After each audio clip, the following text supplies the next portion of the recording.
Salut les acheteuses, salut les acheteurs. Aujourd'hui, on regroupe toutes nos forces pour vous expliquer en clair et en short les groupements d'entreprises. Et plus précisément, on va parler de deux points que l'on confond souvent, les formes de groupement et les modalités de paiement des groupements. C'est parti!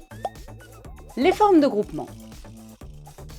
Le Code de la commande publique distingue deux formes de groupement, conjoint et solidaire. S'il est conjoint, chacun est responsable vis-à-vis de l'acheteur pour l'exécution de sa part de marché pour lui-même et ses sous-traitants. En gros, c'est chacun pour sa pomme. Et en cas de poursuite en justice, l'acheteur devra diviser ses actions. Si le groupement est solidaire, chacun est responsable vis-à-vis de l'acheteur de l'ensemble de l'exécution des prestations. Par lui-même, les autres co-traitants et tous les sous-traitants également. En gros, c'est tous pour un et un pour tous. Cependant, la forme conjointe ne protège pas assez l'acheteur.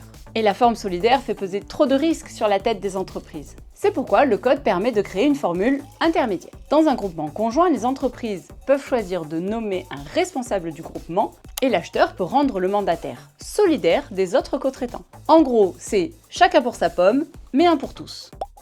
Les modalités de paiement.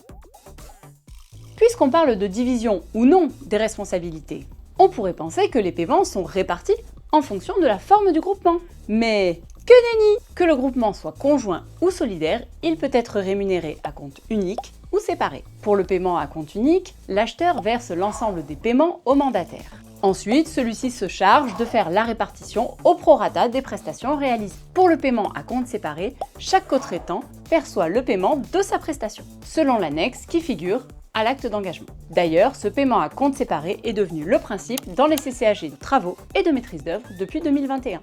Et vous, les groupements, vous les préférez conjoints ou solidaires? Dites-le nous en commentaire. Quant à moi, je vous retrouve très bientôt pour toujours plus de shorts dans la commande publique.